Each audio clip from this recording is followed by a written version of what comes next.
del déglu del xool Feeling Dakar. bu baax a baax a baax alors voilà Issa mën nañu xool vidéo bi dellu si waat léegi.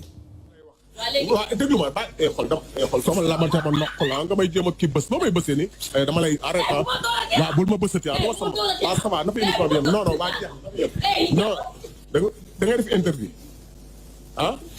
yow xoolal ubbil say bët nga xool ndax damay def interview wala defoo interview. laaj si yi nga may def yëpp man tul naa yi man lii nga may def jaaxalu ma waa déglu waa da nga may déglu man lii ngay def tul naa sa ajeg sa aj sa bii yeeg man gis naa la man lii jaaxalu ma man dama dégg tamit ñu naan xale yi jigéen ñi ñoom ñooy wax nee nañ Lirou Diane dafa bëgg jigéen Lirou dafa bëgg ay. moo tax daal dafa bëgg ay taat. bëgg taat yow ku réew nga non da nga réew non da nga réew bii léegi da nga réew non da nga réew man sa morom laa bëgg naa bëgg taat non dama lay wax da nga réew man du ma non dama lay wax man du ma sa morom yow yaa réew waa arrête man dama lay wax du ma sa morom non dama lay wax man dama lay wax du ma sa morom waa ça va doy jeex dama ne li nga sol ni dafa nice laa wax boy jeex na non pare naa ndax yow da nga réew non da nga réew man du ma sa morom non da nga réew man du ma sa morom sooy taxaw man naa ma ay da nga bëgg a taat man war ngaa taxaw man naa ma ay da nga bëgg a taat moo tax nga sol sa sol yi nga sol di def sa yu bon yi di bi waa lii pour lan la léegi yow dama lay laaj yéen leen laay laaj lii pour lan la lii lan la wuy ma waa baal ma wala lan nga waa wuy ma man maa ko def man miy wax ak yow wuy ma waaw non dama lay laaj man maa ko def man miy wax ak yow waa déglu ma rek dama lay laaj man miy wax ak yow man maa ko def ok waxatuma sa yoon nekku su rafet ak su rafet sa yoon nekku ci waa d'accord sa yoon nekku waa d'accord nag may sarme man noobuma la tey noobuma la ëllëg faalewuma la lijjantiwuma la ok su dee loolu nga xam sa yi ngeen di ma sarme waaye man heureusement nag man waruma ko may nopp yow dafa taat ngeen moo la desee nobuma nobantew ma non si da ngay nobal ndax yow xam nga ni waaw damay laaj ñaar loolu man damaa wowantewul ak yow barki Sëriñ Fallu vidéo yi ma envoyé waaw dugal ko ma wane ko wane ko mën naa ko wane de waaw wane ko ma wane ko waaw sa diggante yàlla wane non dama lay laaj dama koy wane de barki Sëriñ Bamba Mbàkke dama koy wane yow ban xeetu vidéo la la envoyé bari na vidéo boo defee taatu nen sax envoyé nga ma ko waaw waaw si non dama lay vidéo boo defee taatu nen moo tax xoolal ndax mu may des ay taatu nen waaw loolu taatu nen du yow laa koy alors mu ngi noonu du vidéo bi kese bëri na ay vidéo yoo xamante ne mu ngi daw ci internet bi mais bi ci gën a fës semaine bii nii bii ci la bokk maintenant réaction bu njëkk en tant que PDG wu site internet réaction bu njëkk lan la. mais dafa Yves dafa ruslu ah.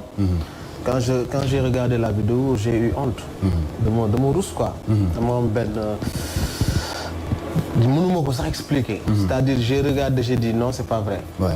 je me rappelle bi ma koy xool. grand gise pen moom moo jékki-jékki rek yónnee ma ko. waaw ñu ngi koy nuyu waroon nañu ci plateau mais dafa nekk Thiès. waaw ma koy nuyu. ma ne ko mais dama tiit quoi quand j'ai vu le truc ma ne ko grand lii lan la. c'est théâtre la wala qu'est-ce qui se passe. mu ne ma non malheureusement c'est une réalité ma ne ko doy na waar quoi. en tout cas c'est très grave et je pense que war na am sanction parce que. Je pense que professionnalisme ci ñaari côté yëpp sax am na. que muy présentatrice bi même l'invité. invité bi donc ça veut dire que aujourd'hui même des gens yi nga xam da nga leen di invité ci plateau wala pour des interviews. war nañ di ko xoolaat. bañ a jël n'importe qui.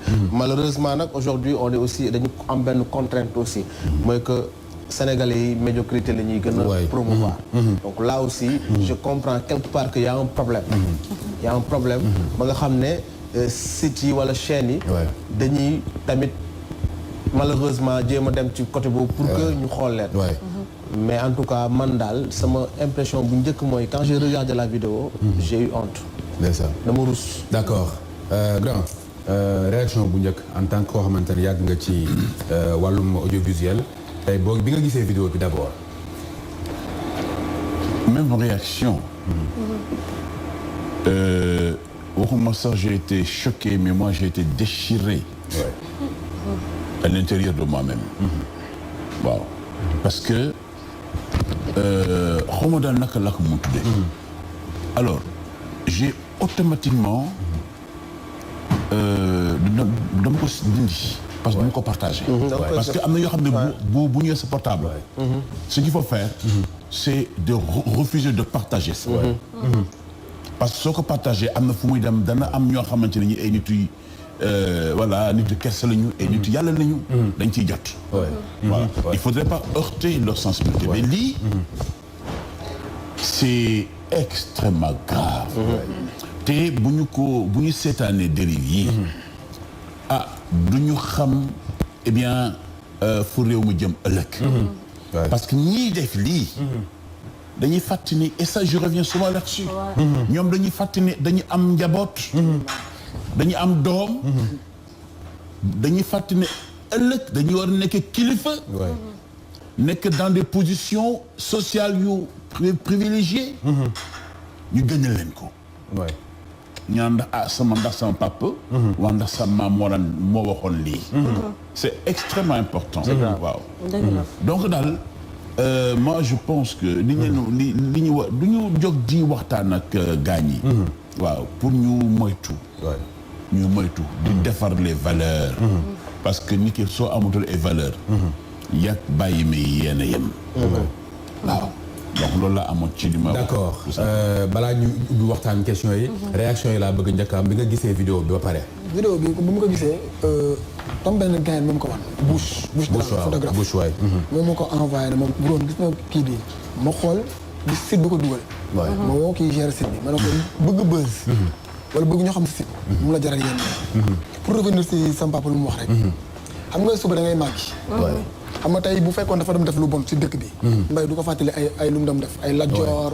ay kii du ko fàttali. bu ñu la ko fàttalee da ngay daw génn. absolument tu vois bon bëgg buzz moo si dugal ñu bëri.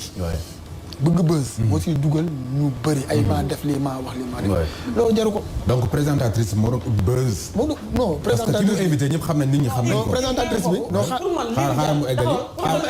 ma eggali. pour man Lirou Diane moo ñàkk fayda ak bëgg buzz. du xale bu jigéen. mais Lirou am na buzz dafa dem soxlawul dem di defaat lii. non Yves xale bu jigéen man du ma ko jàppee présentatrice.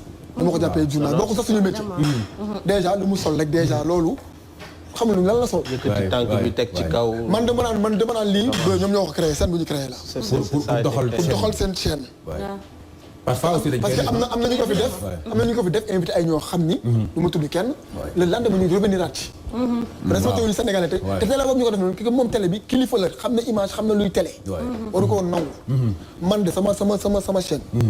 ku ci ñëw am na ñoo xam ne ñuy wax na dañu am buzz ñooñu. ku leen ci jël ma dàq la. dëgg la c'est important. dafa am foo teg affaire bi quoi. yow xam nga d'accord Zeyna. c'est important donc li ma damay revenir rek ci li ñëpp wax. man en tant que femme. dama bañ sama métier. parce que man bi ma gisee vidéo bi li ma réaction bi ba njëkk a def je n'aime plus mon métier. respecté tuñu. tegatuñu suñu place bu njëkk ba boo nekkoon présentatrice wala nga nekk journaliste dañ lay respecté. boo demee ci milieu dañ lay jox gëdd dañ lay jox worma. on pense à Fatou Sakho RTS. évidemment boo nee présentatrice rek jox nañ la gëdd jox nañ la respect nit ñemewul sax di la wax yenn yi. mais léegi danga naan présentatrice nga man dama rus. man damay site internet yi. man damay rus di wax ni léegi présentatrice laa quoi looy def dama ko rus damay nëbb sax sama métier. et ça c'est très grave. Il faut situer les responsabilités. parce que nit bu fekkee yaruñu la. war nga yar sa bopp. muy ko jigéen ki. su fekkee ki moom site dafa bëgg buzz. bëgg lu neex wala bëgg vue. yow bu ko nangu. man tey Sénégal bi ma nekk. ñemewuñu ma def loo yenn yi. parce que du ma ko nangu je préfère rester chez moi. je préfère ma ñàkk sama liggéey ka may def yenn yi. li ma leen njëkk a tegal 3 personnes du ma leen mës a invité. te may def interview ba tey musuma leen ko def te acceptel man nañ ma lool. beneen bi mooy Lirou Diane ni ko kii waxee léegi parce que ñëw na fii ci plateau suñu frère la. moom moo waroon bañ nii parce que quoi qu'on puisse dire. ku jigéen ki kenn xamu ko Lirou lañ xam. kon moom moo waroon bañ. beneen bi mooy ki moom site bi. tey seen recrutement. comment est-ce que ça se passe. recrutement yi ñuy recruter loolu ay questions yu ñuy poser la. comme ñoom ñu ngi fi dinañ gën a mën a xuus ci waxtaan bi. mais man li may wax mooy nañu sanctionné. kii ba keneen du ko def. waaw donc Bamba mu ngi fi. Rone mu ngi fi. mais côté aussi Sénéra aussi. Sénéra ñi nga xamante ne ñoom tey lépp lu jëm ci wàllu audiovisuel ñoom ñooy réguler. ñoom aussi comme ni ñu defee seen communiqué bii nii. baax na aussi ñoom tam ñu am ci. kàddu yoon nañ ko ci taxawaay buñ ci war a am parce que nag ñun mën nañu wax ñun li ñuy waxee ay ñuy alerter rek mais ñu war a jël ñi war a dóor marto yi ñoom la je pense. Des fois il faut demander ba xam c'est que si sur ce plan-là. dama ci bëggoon a ñëwaat tuuti. c'est vrai que je dois préciser que Sénéra yónni wu ma. yaa ma invité. Le communiqué évidemment. jot nga ci. comme tous les autres médias. Sénéra saa yu jógee. pour dànkaafu média yi c'est parce que daf ci gis yoo xamante ni yi su jëmee kaw mën na indi ci réew mi laa wax ay division ethnique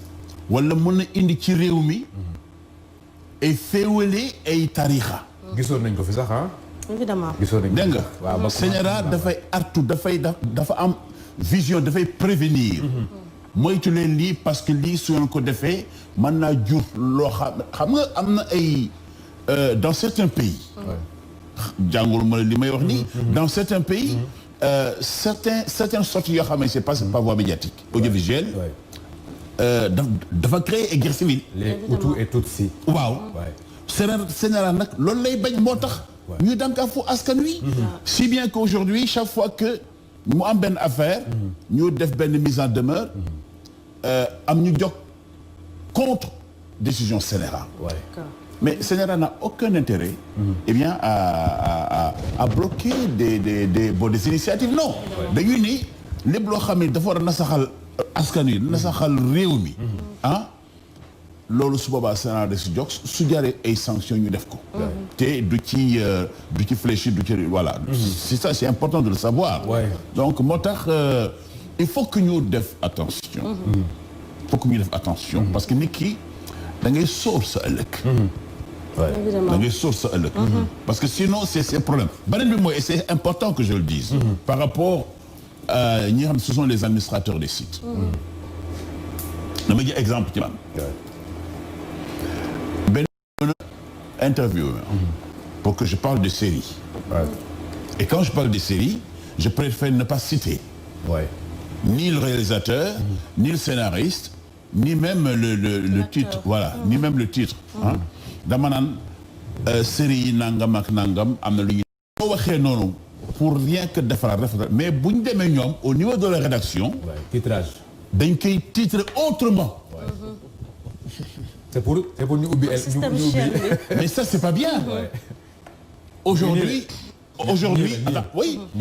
j'ai reçu am na benn site boo recevoir tey sama kër le matin mais j'ai appelé ki nga xam ne mooy coordonner un peu la rédaction je lui ai dit si c'est pour changer titre bi man li may wax dara ñaawoo ci damay rafetal mais bu fekkee da ngeen dëpp sama kii def beneen titre bu dul boobu c'est pas la peine que je fasse l'interview on était tombé d'accord waaw parce que dañ ma ko du benn yoon du ñaar yoon si bien qu'après mais xam nga loolu baaxul c'est pas bon le problème aussi ñi nga xam ne ñooy gérer site les administrateurs aussi ils sont aussi responsables d'accord Bamba tey li grand bi wax nii aussi dañ koy gis ci site yi ñuy titré loo xamante ne bokkul ak sax li nekk ci biir interview bi lan moo tax loolu bon xam nga tout d'abord je pense que kenn ku nekk aussi sa bopp nga xam parce que tey je vais pas être là et bëgg wax ci loo xam ne ñeneen ñi je peux pas comment dirais-je parler à leur place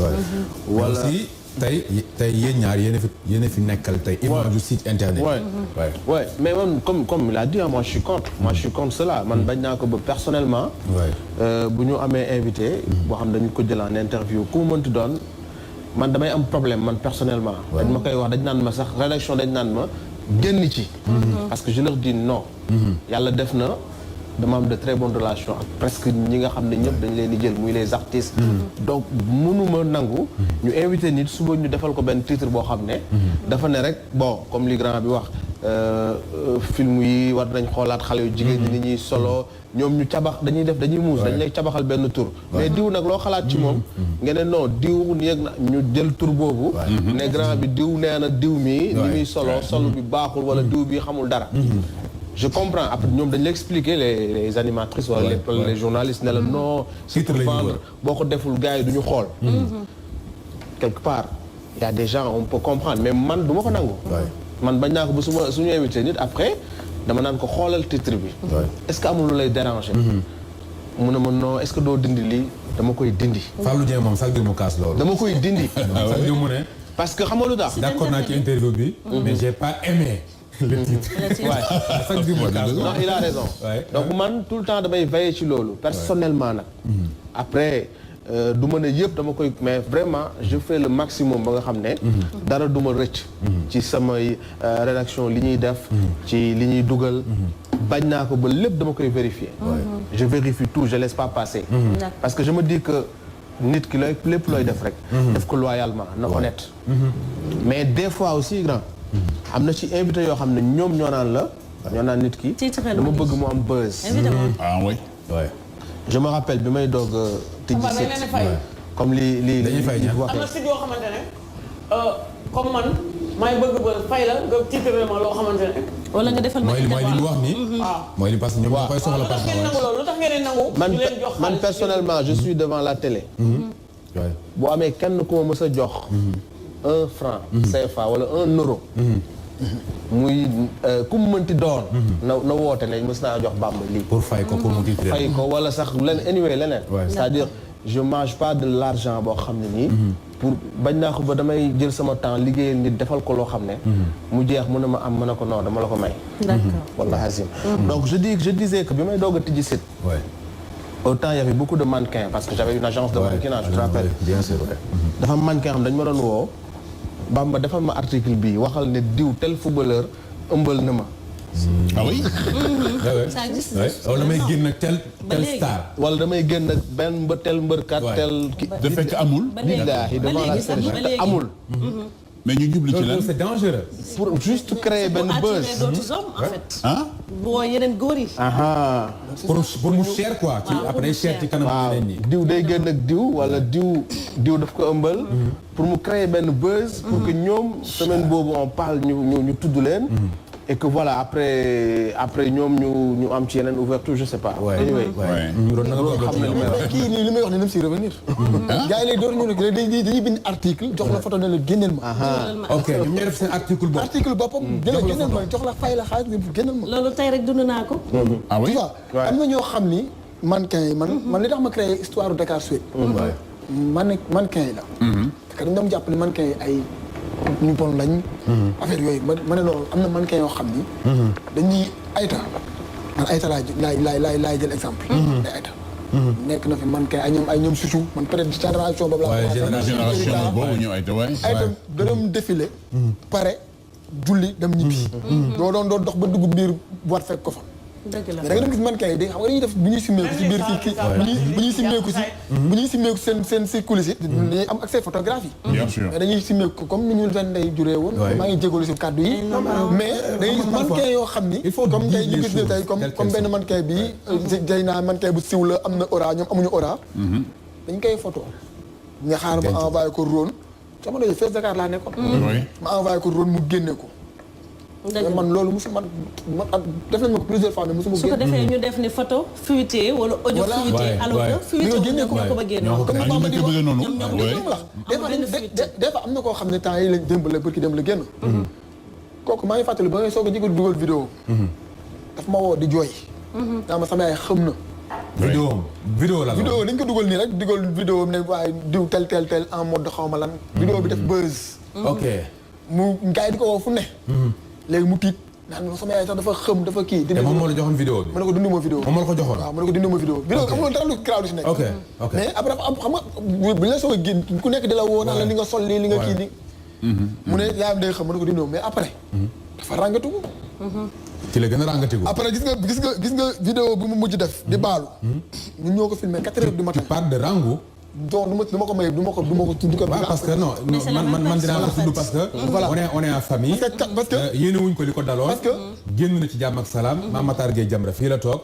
mais moom bu desoon ci moom kese. kon génn na bu yàgg. dëgg la mais police boo xasee ba def sa plainte.